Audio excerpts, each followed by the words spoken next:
Kita akan belajar mengenai siapa manusia. Ini penting sebab pengertian mengenai siapa manusia mempengaruhi seluruh perilaku seseorang. Sebab pemahaman kita mengenai manusia itu merupakan dasar pertimbangan etis mengenai apa yang baik dan apa yang buruk, yang berkenan di hadapan Allah dan yang tidak. Jadi seseorang tidak akan pernah menjadi seorang yang berkenan kepada Allah kalau tidak mengenal dengan benar dan lengkap siapa manusia itu menurut kebenaran Alkitab. Sekali lagi, ini menjadi landasan etis, pertimbangan etis. Hewan tidak memiliki landasan etika sebab hewan tidak mengenal siapa dirinya dan tidak perlu berusaha menempatkan diri secara benar di hadapan Allah. Dan hewan tidak perlu untuk itu. Oleh karenanya orang yang tidak dapat menempatkan diri dengan benar di hadapan Tuhan, orang yang tidak berkualitas manusia. Ingat, keselamatan usaha Tuhan mengembalikan manusia kepada rancangannya, bagaimana menjadi manusia seperti yang diinginkan oleh Tuhan. Kalau seorang anak bisa menempatkan diri sebagai anak bagi orang tua, maka relasi atau hubungan antara orang tua dan anak itu pasti harmoni. Demikian pula kalau kita bisa menempatkan diri sebagai manusia di hadapan Sang Pencipta, maka pasti ada relasi atau hubungan yang harmonis dengan Allah. Dan kita bisa menghormati Tuhan secara pantas. Dan ini merupakan fondasi untuk bersekutu dengan Allah, baik di bumi ini maupun di langit baru, bumi baru. Jika seseorang tidak membangun hubungan yang harmoni dengan Allah di bumi ini, jangan harap ia bisa membangun hubungan yang harmoni di langit baru, bumi baru nanti. Saudaraku sekalian, orang yang mengenal diri dengan benar, mengenal siapa manusia dengan benar, maka ia dapat memperlakukan dirinya dengan benar pula. Sebab dia mengenal siapa bagaimana manusia itu. Dia akan dapat memperlakukan diri secara benar. Jika demikian, ia juga dapat memperlakukan sesamanya dengan benar pula. Orang yang tidak mengenal dirinya dengan benar tidak akan menghargai dirinya. Dan orang yang tidak menghargai dirinya tidak akan bisa menghargai orang lain. Tidak menghargai diri secara benar sama dengan tidak mengasihi diri secara benar. Dan orang yang tidak mengasihi diri secara benar tidak bisa mengasihi orang lain secara benar pula. Sebab landasan mengasihi orang lain adalah mengasihi diri sendiri. Begitu di Matius 22 ayat 39. Nah, saudaraku sekalian, orang yang tidak menghargai diri sendiri, tidak bisa mengasihi diri sendiri, orang yang tidak memanusiakan diri sendiri. Itu berarti ia juga tidak bisa menghargai orang lain, tidak bisa mengasihi orang lain, dan tidak bisa memanusiakan orang lain. Bapak, Ibu, saudara sekalian, siapapun kita, jika belajar kebenaran dan mengenal siapa manusia, dia akan memperlakukan manusia lain dengan baik, siapapun orang itu. Bukan hanya orang yang di mata kita terhormat, tetapi orang yang di mata manusia tidak terhormat. Golongan marginal, golongan outcast, golongan orang yang tersingkir, dan orang-orang yang memiliki pekerjaan yang dianggap rendahan. Kita akan menghargai mereka sepantasnya. Perhatikan orang-orang yang tidak mengenal kebenaran. Cukup cara dia memperlakukan orang lain. Lihat ini. Cara dia memperlakukan orang lain. Jangan melihat cara dia memperlakukan orang yang terhormat, orang yang dianggap lebih kuat dari dia. Kuat ekonomi, lebih kuat tingkat sosial, lebih kuat pendidikan, atau lebih tinggi pendidikan. Tapi bagaimana dia memperlakukan orang yang lebih lemah, lebih rendah. Status sosial, ekonomi, derajat. Coba lihat. Sederhana, tapi ini pasti, saudara. Sederhana tapi pasti. Sederhana tapi pasti. Kelihatan ini sederhana, tapi pasti. Bagaimana Anda memperlakukan pembantu rumah tangga? Bagaimana Anda memperlakukan driver? Bagaimana Anda memperlakukan orang-orang yang dianggap rendahan? Apakah itu supir beca? Apakah itu tukang parkir jalanan? Bagaimana Anda memperlakukan mereka? Baru-baru ini saya dari luar kota dan ketika saya mau naik beca, saya tanya berapa Pak? Dia bilang 10.000. Oh ya, orang bilang, oh biasa 5.000 dekat begitu. Nggak perlu. Kita kalau kasih dia uang gratis, kita nggak didik. Anggaplah kita memberi. Kita bawa koper di bandara, lalu ada porter, kita suruh pegang. Angkat sendiri aja Pak, saya bisa, cuman saya mau cari alasan ngasih dia duit aja. 20.000. Kalau koper kita banyak, kita kasih 50.000. Kalau bikin kesalahan, gak usah kita mesti bentak, kita bisa tegur dengan cara yang baik. Dari perkara kecil. Anak dunia yang bukan orang Kristen saja bisa memperlakukan samanya dengan baik. Mestinya kita lebih dari itu. Mestinya kita lebih dari itu. Pengenalan yang benar mengenai manusia merupakan pijakan untuk menemukan maksud rencana Allah menciptakan manusia. Ini yang paling penting. Kalau kita menggali Alkitab dengan benar, kita akan menemukan skenario besar Allah menciptakan manusia. Rancangan Tuhan berkenaan dengan penciptaan makhluk yang agung ini. Itu nanti berkaitan dengan usaha Tuhan untuk membinasakan Lucifer yang jatuh. Mandat untuk menaklukkan bumi, ya. Mandat untuk menaklukkan bumi bukan hanya alam fisik, tapi alam yang non fisik. Kalau manusia tidak jatuh dalam dosa, tentu Tuhan Yesus tidak perlu datang ke dunia. Dan kalau Tuhan Yesus tidak datang ke dunia, siapa yang mengalahkan iblis? Ya, manusia, Adam. Kalau bukan anak tunggal Bapa ini, anak yang lain, Adam. Ya, saudaraku sekalian, jadi pengertian mengenai siapa manusia dapat menjadi landasan hubungan antara Allah dan umat. Antara Allah dan umat, antara manusia dengan manusia lain, dan antara manusia dengan lingkungan atau alam ciptaan ini. Nah, kejatuhan manusia ke dalam dosa itu merusak hubungan itu. Hubungan Allah dan manusia, antar manusia, dan bahkan antara manusia dengan alam ciptaan. Manusia kehilangan pengetahuan mengenai maksud rencana Allah atas penciptaan dirinya. Kalau sudah demikian, maka manusia tidak mampu membangun hubungan yang ideal, yang proporsional antara dirinya dengan Allah, antara dirinya dengan manusia lain, dan antara dirinya dengan lingkungan. Dan kalau sampai pelaku kehidupan yaitu manusia rusak, maka grafik kemakmuran hidup, grafik kenyamanan dunia pasti merosot. Pasti merosot. Makin hari makin merosot. Hubungan antar sama, hubungan antara manusia dengan alam, karena manusia semena-mena dalam mengeksploitasi kekayaan alam ini, sehingga ekosistem bumi jadi rusak, sehingga dunia kita seperti kapal Titanic yang lambungnya sudah bocor dan sedang menunggu tertenggelamannya. Dan betapa tidak bijaksananya kalau hamba Tuhan mengkhotbahkan seakan-akan dunia ke depan menjadi lebih baik. Betapa tidak bijaksananya. Kalau kata lain lebih jujur, betapa jahatnya. Pengenalan yang benar mengenai siapa manusia merupakan pijakan untuk menemukan relasi antara manusia dan alam ciptaannya. Manusia yang mengenal dirinya sebagai makhluk ciptaan untuk melayani Tuhan akan mengelola alam ciptaan sebagai tanggung jawab bagi Sang Khalik yang menciptakan alam dengan sempurnanya. Namun kalau ternyata bumi hari ini makin rusak, tentu itu karena manusia yang tidak bijaksana dalam tata laksana alam semesta ini. Pada umumnya orang tidak memahami atau tidak mau mengerti bahwa tanggung jawab untuk menyelamatkan alam ini juga tanggung jawab manusia. Keserakahan manusia telah merusak ekosistem bumi dalam skala yang makin besar.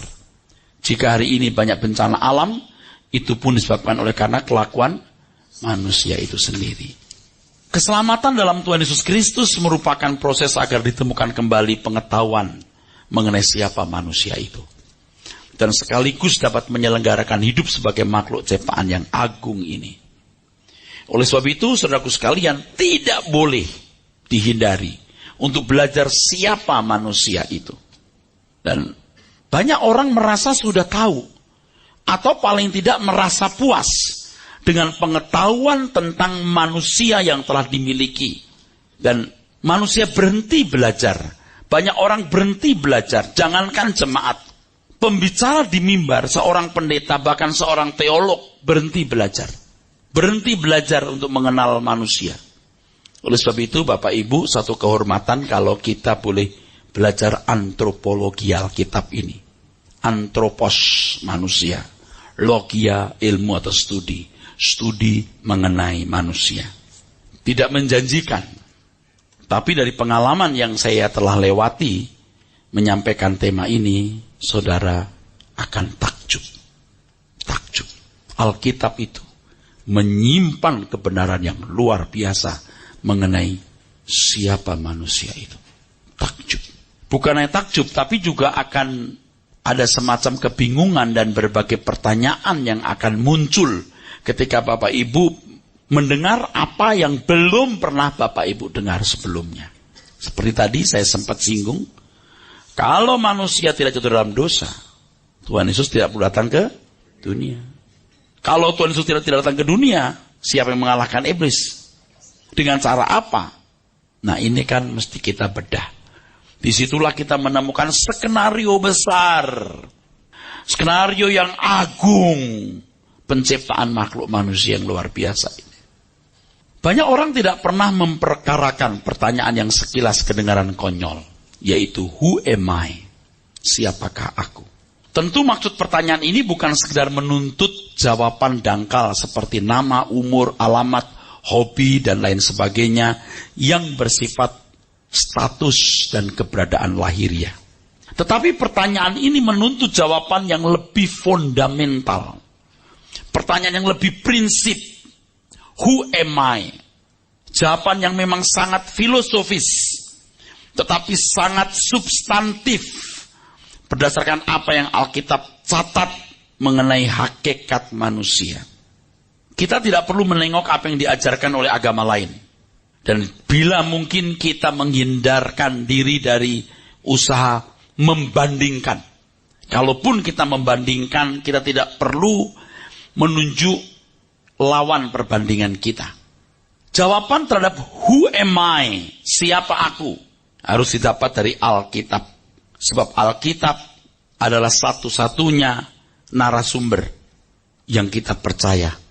Seperti yang tadi saya kemukakan bahwa mengenai siapa dan bagaimana manusia sangat penting menjadi landasan kita berpikir tentang Tuhan, dasar teologis, pijakan pemikiran tentang hubungan antara Allah dan umat, antara yang menyembah dan yang disembah, antara manusia dan alam. Dan saudara, Bapak Ibu saudara sekalian, setelah Bapak Ibu belajar mengenai antropologi Alkitab ini, diharapkan perilaku Bapak Ibu berubah. Harus ada implementasi yang jelas dari pelajaran yang kita serap, dan ada aplikasi yang konkret dalam kehidupan kita setelah kita belajar mengenai siapa manusia menurut Alkitab. Dan Bapak Ibu mesti mengerti bahwa krisis hidup yang hebat bukan hanya krisis religius, krisis moral, krisis ekonomi, dan lain sebagainya. Tapi juga krisis mengenal siapa dirinya sendiri. Nah, berbicara mengenai hakikat manusia, kita kembali kepada Alkitab, dan kita mari melihat Kejadian pasal 1, ayat 26 sampai 27, dan Kejadian 2, ayat yang ke-7. Bapak Ibu saudara sekalian perlu ketahui, bicara mengenai Alkitab ya, kitab Kejadian dari pasal 1 sampai pasal yang ke-11. Ini bersifat universal. Seakan-akan kalau kamera, saudara, itu menyorot secara universal, secara umum. Tetapi begitu masuk Kejadian pasal 12, ya saudara, maka ibarat sebuah kamera, dia mulai menyorot kepada satu suku, yaitu bangsa Yahudi atau Ibrani atau bangsa Israel.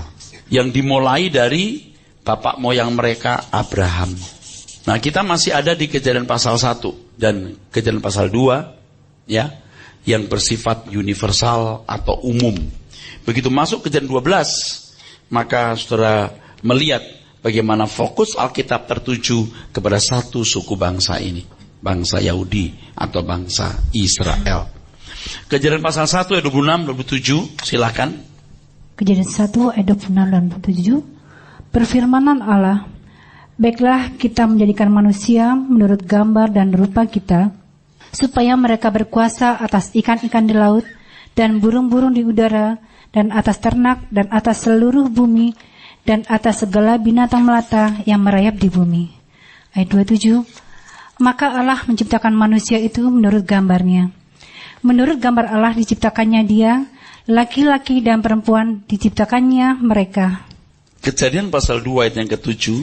Ketika itulah Tuhan Allah membentuk manusia itu dari debu tanah dan menghembuskan nafas hidup ke dalam hidungnya. Demikianlah manusia itu menjadi makhluk yang hidup. Saudara, dua kata ini penting untuk dipelajari, Selem dan Demut. Kalau dalam Ibraninya demikian, saudara. Kata Selem dan Demuth itu kata penting yang harus kita mengerti. Alkitab mengatakan manusia diciptakan menurut apa tadi? Rupa dan gambar Allah. Selem. Ini menunjuk bahwa komponen-komponen yang ada pada Allah juga ada pada manusia. Selem ini menunjuk adanya komponen-komponen yang ada pada Allah juga ada pada manusia, yaitu pikiran, perasaan, dan kehendak. Pikiran, perasaan, dan kehendak. Ini sama dengan variabel. Sedangkan Demuth itu bicara mengenai kualitas dari Selem itu. Ini bicara soal kualitas dari Selem. Segambaran dengan Allah. Yang dimiliki manusia bukan suatu yang sifatnya statis. Selem, Demuth. Selem ini bicara soal komponen yang ada pada Allah juga ada pada manusia, yaitu pikiran, perasaan, dan kehendak. Demuth bicara mengenai kualitas. Dan ini perlu catat karena nanti punya implikasi yang luas dalam bahasan-bahasan berikut. Bahwa Adam dan Hawa itu juga mengalami proses perubahan. Ini yang membedakan manusia dengan Allah. Allah tidak berubah, tidak berbayang, kekal dalam kesempurnaan. Beda dengan manusia. Manusia itu memiliki pikiran, perasaan, kehendak yang kualitasnya bisa mengalami progresivitas, bisa mengalami perubahan. Tadi saya katakan, ini nanti implikasinya luas. Di mana letak luasnya? Nanti kalau kita bicara soal kejatuhan manusia dalam dosa, kalau Bapak Ibu dulu memahami kejatuhan manusia dalam dosa kan, petik buah, makan, mata terbuka kan? Nanti Bapak Ibu akan memahami berbeda. Itu hanya simbolis. Tidak mungkin Alkitab mitos. Kalau buah itu dimakan membuat mata terbuka, itu mitos. Itu melanggar hukum. Hukum kehidupan tidak pernah ada begitu. Nah, saya tidak boleh menyimpang dulu ini ya. Tapi nanti Bapak Ibu akan tahu. Nanti ini berkaitan pula dengan kenapa Tuhan menciptakan waktu. Sebelum manusia jatuh dalam dosa, Tuhan sudah menciptakan waktu. Jadi perjalanan waktu sudah ada sejak manusia dalam Taman Eden. Walaupun tidak ada catatannya. Tetapi Tuhan sudah menetapkan adanya matahari, bulan, bintang-bintang untuk menunjukkan masa. Betul? Kenapa ada perjalanan waktu? Ingat, progresivitas pasti sejajar dengan perjalanan waktu. Nah, untuk apa perjalanan waktu itu? Ini akan menjawab masalah bahwa Alkitab bukan mitos. Tidak mungkin manusia makan, lalu matanya terbuka. Tidak mungkin, tidak ada begitu. Tidak pernah ada. Tidak pernah ada. Lalu apa maksudnya itu? Nah, nanti saudara akan mendapat jawabannya. Makanya tadi saya katakan kalau Anda belajar ini, belajar antropologi ya, Anda kan takjub. Tapi juga ada beberapa kebingungan. Tapi saudara harus rendah hati, menyerap, belajar. Nanti Bapak Ibu akan mendapat hal yang luar biasa. Dan setelah belajar ini, perilaku saudara mestinya berubah. Mestinya berubah. Oke, ini yang penting. Sebagaimana Allah memiliki kemampuan berpikir, demikian pula manusia memiliki kemampuan itu. Sebagaimana Allah bisa merasakan dalam batin atau hatinya, demikian pula manusia memiliki perasa yang sama. Bisa sayang, benci, dan seterusnya. Tentu Allah tidak bersalah. Dengan perasaannya Allah tidak pernah bersalah. Manusia bisa bersalah. Sebagaimana Allah memiliki kehendak, demikian pula dengan manusia. Ya, jadi penting nanti kalau kita belajar mengenai progresivitas variabel ini, progresivitas pikiran, perasaan, dan kehendak ini. Jadi luar biasa. Ya, sekali lagi demut adalah kesegambaran yang menunjuk kepada kualitas komponen-komponen tersebut. Ya, demut, kualitas komponen-komponen tersebut, pikiran, perasaan, dan kehendak. Ini kualitasnya harus ditingkatkan yang tadi saya katakan demos itu, saudaraku. Ini berkembang. Kalau dipersoalkan, tapi tidak usah berdebat ya. Ketika Allah menciptakan manusia, menurut saudara lebih dekat yang mana? Diciptakan jebret, diciptakan sebesar sosok anak atau laki-laki umur 17 tahun, 30 tahun, atau dari bayi. Tuh, betul nggak? Nggak pernah mikir kan? Logikanya jebret gitu, langsung pintar sendiri, bisa ngomong. Kalau kita belajar Alkitab, kita menemukan bahwa Tuhan selalu bekerja dengan proses. Tuhan selalu bekerja dengan proses. Kita bisa bicara saja, hasil sebuah akumulasi pembelajaran yang panjang. Kita bisa ngomong ya, ini merah, ini hijau. Kalau anak kecil marah, nggak tahu gimana cara marahnya, dia tuh bele. Tapi lama-lama dia bisa tahu. Atau senang dia, dia belum belajar. Tapi ketika dia mulai dewasa, dia tahu, aku senang. Aku mau makan ini, aku mau makan itu. Dia lapar, belum bisa ngomong, dia nangis saja. Kenapa nangis ya? Lupa, belum kasih makan. Tapi begitu dia umur 5 tahun, dia bilang, Mami, aku lapar. Berapa lama dia belajar, aku lapar, Mami.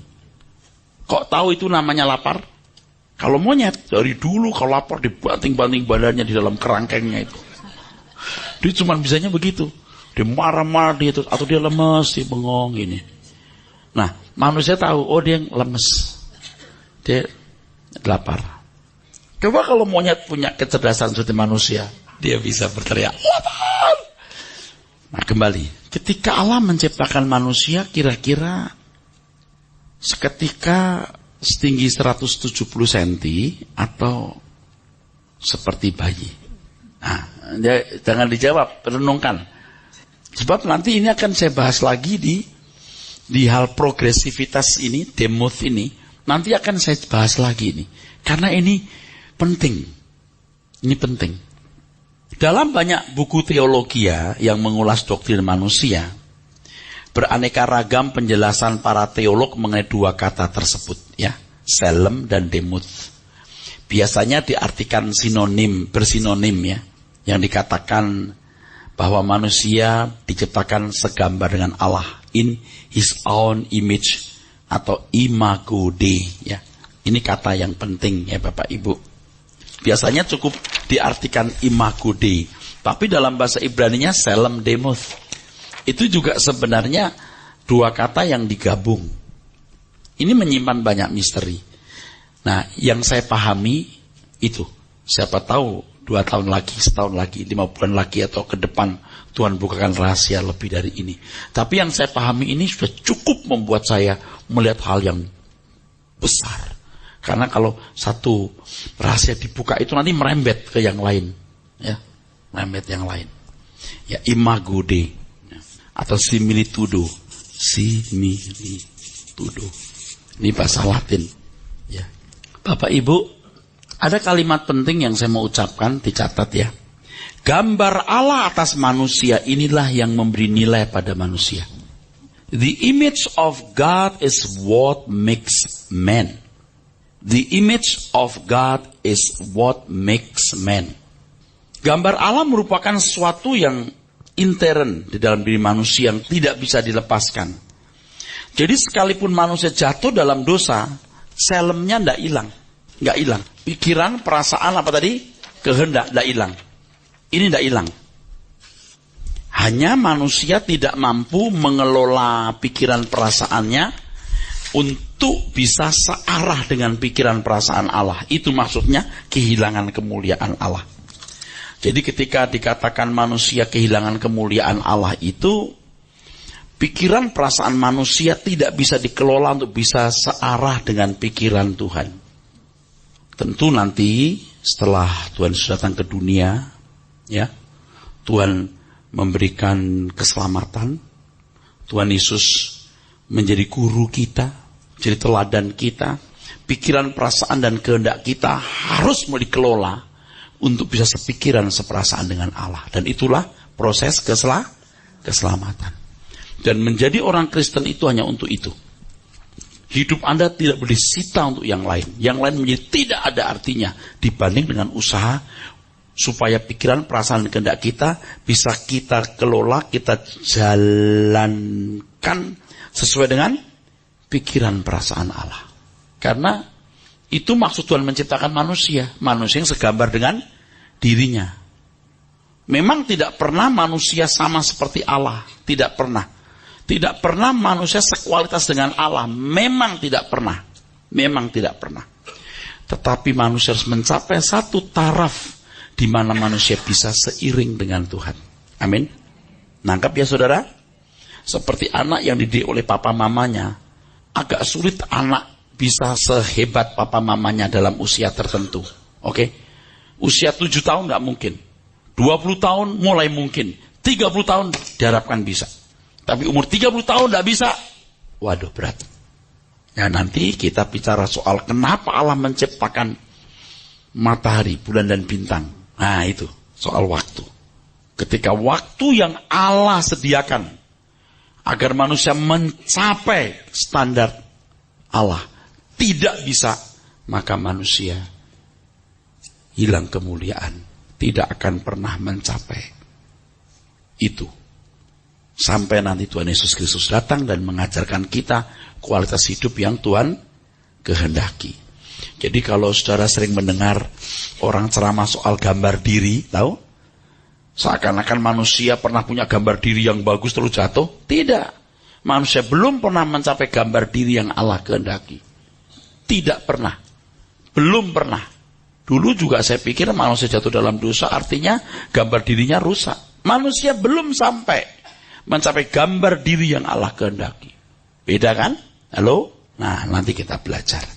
Nah, berkenaan dengan kejatuhan manusia ini, saudaraku, di Kejadian 9 ayat yang ke-6, saudara menemukan kalimat siapa yang menumpahkan darah manusia, darahnya akan tertumpah. Ya, darahnya akan tertumpah oleh manusia. Ingat itu? Karena manusia itu gambarnya. Nah, coba dibaca. Kejadian 9 ayat yang ke-6. Kejadian 9 ayat 6. Siapa yang menumpahkan darah manusia, darahnya akan tertumpah oleh manusia. Sebab Allah membuat manusia itu menurut gambarnya sendiri. Nah, menurut gambarnya di sini selem. Nggak pakai demos. Selem. Hal ini menunjukkan bahwa manusia masih memiliki komponen yang ada pada Allah. Yaitu pikiran, perasaan, kehendak. Ya. Nah, pembunuhan adalah tindakan tidak menghargai milik dan ciptaan Allah ini. Merusak komponen yang Allah ciptakan. Kita bandingkan dengan Kejadian 5 ayat yang ketiga. Coba dibaca. Setelah Adam hidup 130 tahun, Ia memperanakan seorang laki-laki menurut rupa dan gambarnya, lalu memberi nama Set kepadanya. Kata rupa dan gambar di sini, Selem dan Demuth. Tapi bukan segambar dengan Allah, tapi segambar dengan Adam. Tuh, Selem Demuth. Ini di sini rumit menjelaskannya, saudara. Kalau Adam itu serupa dan segambar dengan Allah. Terpaksa saya agak memotong atau memintas tanpa penjelasan yang lengkap, tapi Bapak Ibu percaya nanti saya akan jelaskan. Serupa dan segambar dengan Allah ini maksudnya bahwa manusia bisa mencapai standar kesucian yang Allah kehendaki. Tetapi serupa dan segambar dengan Adam, artinya manusia hanya mampu baik tapi kelas atau level Adam. Tuh, mulai ditelipet kan? Gak apa-apa. Sebelum manusia jatuh dalam dosa, manusia itu bisa segambar dengan Allah. Artinya segambar dengan Allah ini mampu mengelola apa tadi? Pikiran, perasaan, kehendaknya sesuai dengan pikiran, perasaan Allah. Tapi setelah manusia jatuh dalam dosa, manusia hanya mampu serupa segambar dengan Adam. Tidak mampu serupa segambar dengan Allah. Berkali-kali kalau saya khotbah, saya berkata, kalau mau jadi orang baik, tidak harus jadi orang Kristen. Banyak orang non-Kristen pun juga baik, karena serupa segambar dengan Adam. Tapi saudara, orang Kristen diselamatkan artinya dikembalikan ke rancangan semula. Tuhan Yesus berkata, kamu harus sempurna seperti Bapa di surga, serupa segambar dengan Allah. Gak sederhana. Jadi ketika manusia jatuh dalam dosa, manusia serupa segambar dengan Adam. Tidak bisa serupa segambar dengan Allah. Selamatan dalam Tuhan Yesus Kristus itu tidak mengembalikan manusia bisa serupa dan segambar dengan Allah. Maka Tuhan Yesus berkata, kamu harus sempurna seperti Bapa. Kamu bisa sepikiran, seperasaan dengan Bapa. Makanya harus mengalami pembaharuan pikiran supaya orang mengerti kehendak Allah, apa yang baik, yang berkenan dan yang sempurna. Makanya Bapak Ibu yang sudah lewat umur kerjaannya harus lebih keras. Karena banyak waktu yang Bapak Ibu sia-siakan. Segambaran dengan Allah ini menunjukkan adanya potensi dalam diri manusia untuk dapat melakukan hubungan timbal balik atau berinteraksi dengan Tuhan semesta alam. Fakta ini tidak dapat terjadi dalam relasi antara Tuhan dan ciptaan yang lain. Karena manusia jatuh dalam dosa. Dengan Allah dan manusia tidak bisa berinteraksi. Dengan sesamanya tidak ideal, dengan alam sekitar juga tidak ideal.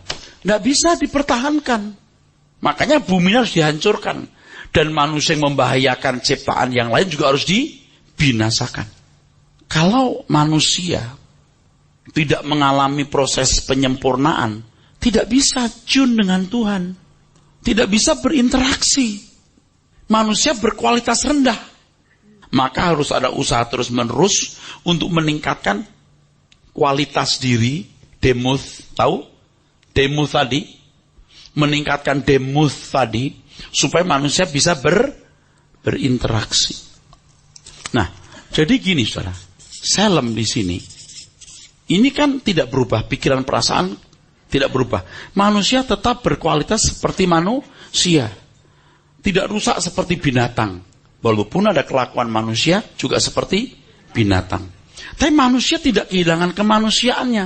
Yang hilang itu kodrat ilahinya. Divine nature-nya. Jadi sinful nature. Tapi sinful nature ini tidak membuat manusia lalu jadi tidak beradab sama sekali. Manusia yang melatih diri untuk baik tetap bisa baik. Karena Allah tulis Tauratnya di dalam hati. Oke. Nah saudaraku, ini kan Selemnya jadi rusak atau sakit. Ini yang disembuhkan dengan meningkatkan demuth. Kualitas dari Selem ini. Ini kerja keras yang menuntut segenap hidup kita. Tidak boleh dibelokkan kepada perkara lain. Kalau saudara memang menjadi murid Tuhan, jadi anak Tuhan. Sebab kalau saudara membaca Alkitab, manusia itu bergaul dengan Allah luar biasa. Seperti kalau di Kejadian pasal 3, 8 sampai Yang kesembilan, ketika Adam dan Hawa jatuh dalam dosa, mereka mendengar bunyi langkah Tuhan yang berjalan-jalan di taman itu pada waktu hari sejuk. Hari sejuk. Maksudnya apa ya? Apa senja? Ingat ya. Apa suasananya atau udaranya? Bisa saja udaranya, bisa saja physically kan, bisa. Manusia bisa merasakan kehadiran Allah. Hebat sekali, saudara. Kalau saya boleh memberikan sedikit komentar ya. Yang hadir itu pasti Allah Anak. Bersama Allah Bapa bisa. Tapi Allah Bapa roh adanya. Allah Anak. Yang bersama-sama dengan Bapa yang menciptakan segala sesuatu yang tanpa Dia tidak satupun yang jadi, betul? Allah Anak yang menciptakan. Tapi kan perjanjian lama ditulis begitu kan nggak ngerti Allah Anak siapa, nggak tahu, belum tahu. Baiklah kita menciptakan, itu pun saja juga nggak dibongkar maksudnya apa itu. Tapi kita tahu ini pasti Allah Anak. Yang ketika berbicara soal kristologi, saya menjelaskan bahwa Allah Anak selalu menampakkan diri dalam berbagai penyataan di perjanjian lama. Oke, intinya adanya pergaulan antara manusia dan Allah ini. Jadi keelokan manusia bukan hanya terletak pada keberadaannya yang memang luar biasa segambar dengan Allah ini, tapi juga kemampuannya untuk bisa berinteraksi dengan Allah. Itu yang luar biasa. Itu yang mahal. Oh, manusia boleh hebat, tapi kalau tidak bisa berinteraksi dengan Allah, untuk apa? Makanya di perjanjian baru, wah, interaksi ini dikembalikan kalau mau, bagi yang mau. Engkau dalam aku dalam engkau ya Bapa, dan mereka di dalam kita. Wah, ini mahal saudaraku. Ini tidak bisa otomatis. Kenapa? Karena menunggu kualitas Anda. Kualitas orang percaya yang bisa diajak berinteraksi dengan Allah. Nah, dengan kemampuan ini manusia bisa berinteraksi dengan Allah dan bisa berinteraksi dengan sesamanya dan dengan alam.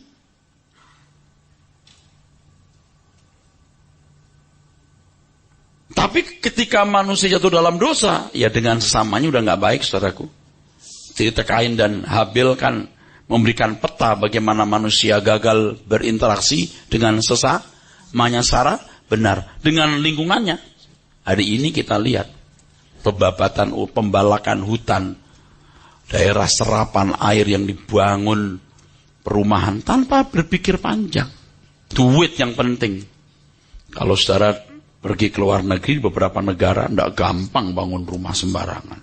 Tidak gampang. Izin mendirikan bangunan saja bukan hanya bangunan luarnya, dalamnya saja dikoreksi. Dalamnya pun dikoreksi. Belanda itu daerahnya, wilayahnya lebih rendah dari laut.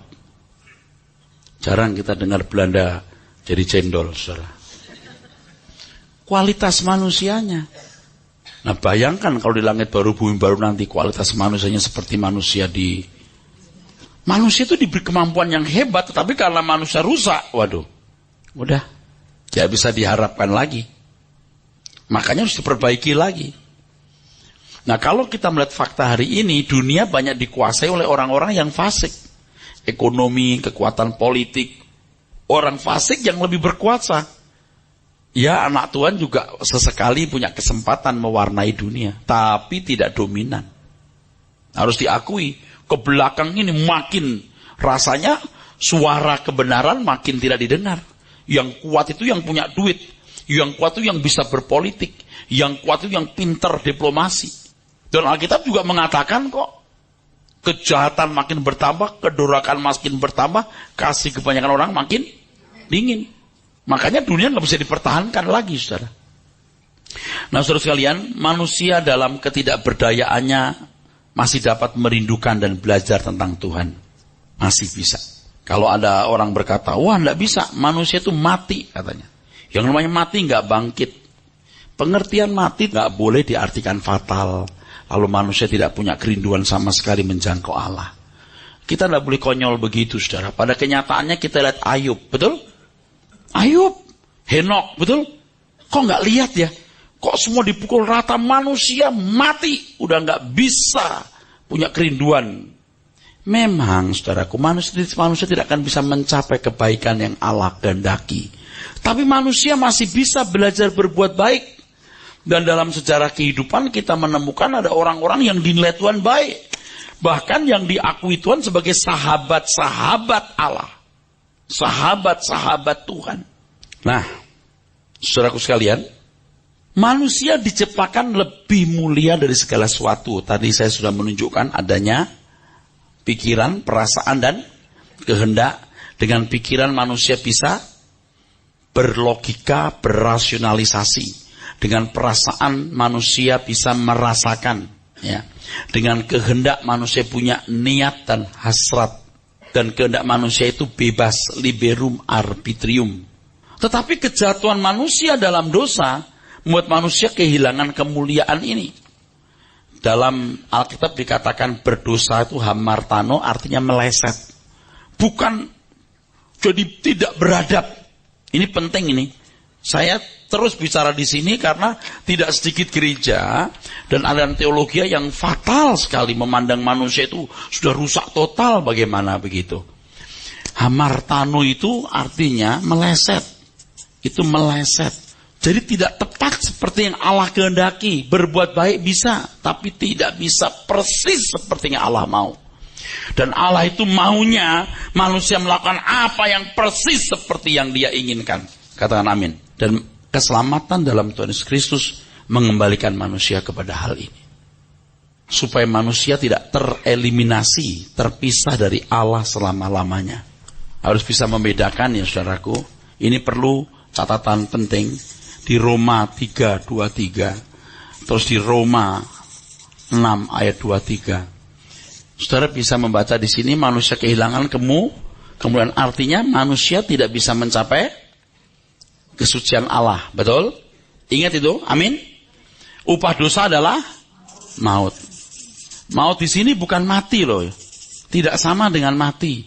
Kalau hanya mati, itu fisiknya yang dikubur, betul? Maut di sini artinya terpisah dari Allah selama-lamanya. Jadi manusia-manusia yang meleset, betul? Itu tetap bisa dihakimi menurut perbuatan. Ketika Tuhan Yesus menebus semua dosa dan memikul semua dosa. Supaya manusia tidak masuk dalam maut. Tetapi kalau dia berbuat jahat. Dan pada zaman penggenapan atau zaman di mana Injil sudah ada. Menolak Injil dan melawan maut. Maut ini artinya terpisah dari Allah selama-lamanya. Masih bersama saya? Saya ulangi. Karena masih bingung. Saya ulangi. Namanya dosa, hamartano tadi meleset. Ini bukan membuat manusia itu jadi rusak sama sekali, betul? Manusia masih bisa berbuat baik. Ini Roma berapa tadi? 3 ayat 23. Oke. Manusia masih bisa berbuat baik. Jangan menutup mata terhadap prestasi Henok, Ayub, Abraham, Samuel, Yusuf. Orang-orang baik. Jangan kita bilang, wadah, jatuh dalam dosa, rusak total. Memang kalau dilihat dari standar yang Allah kehendaki, fatal. Tidak mencapai target itu total, fatal.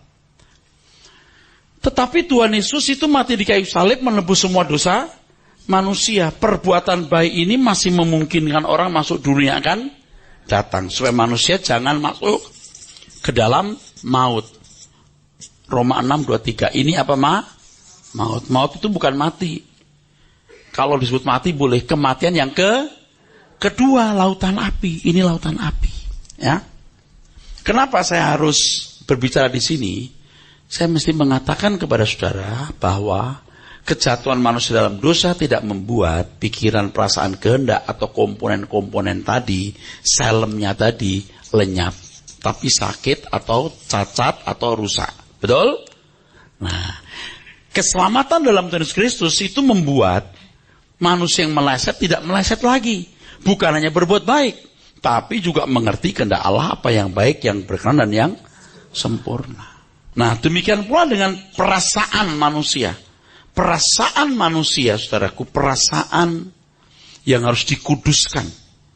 Dan kehendaknya juga, kehendak manusia juga harus dikuduskan. Lewat pembaharuan pikiran setiap hari. Nah, di sini saya agak ngebut karena saya harus menyelesaikannya. Kesamaan dengan Allah itu tadi pikiran, perasaan, kehendak. Ada kesamaan lain dengan Allah, saudaraku. Kekekalan. Unsur kekal. Ada lagi yang ketiga, hakikat kerja. Pikiran, perasaan ini sakit atau rusak, betul? Tuhan pulihkan. Unsur kekekalan, manusia pasti masuk neraka. Tapi Tuhan menyelamatkan supaya tidak maut, betul? Supaya tidak dalam maut. Hakikat kerja. Manusia diciptakan dengan hakikat kerja. Tuhan selamatkan hakikat kerja. Oleh sebab itu orang Kristen harus bekerja mengoptimalkan semua potensi yang ada padanya. Punya irama kerja, tidak boleh irama malas. Sebab di surga nanti kita akan kerja lagi, maka hakikat kerja tidak boleh hilang. Kita ini sudah banyak sesat begini, saudaraku. Seperti agama-agama tertentu kan, pemimpin agamanya itu nggak kerja apa-apa. Cuman jadi mediator antara umat dan Allah. Padahal kalau orang Kristen mediatornya Tuhan Yesus. Memang ada gembala sidang, betul, ada guru, betul. Tapi harus kerja. Artinya harus ahli dan cakap di bidang itu. Nah sekarang bayangkan kalau sampai seorang pendeta dibandingkan dengan jemaat, khotbahnya bagus jemaat. Bisa nggak? Bisa. Sekarang jemaat kerja keras, belajar teologi. Waduh, kalau pendeta nggak lebih pintar, nggak lebih mengubah, gimana? Hakikat kerja ini adalah watak yang menjadi irama di mana orang tidak boleh malas. Tidak boleh malas. Amin.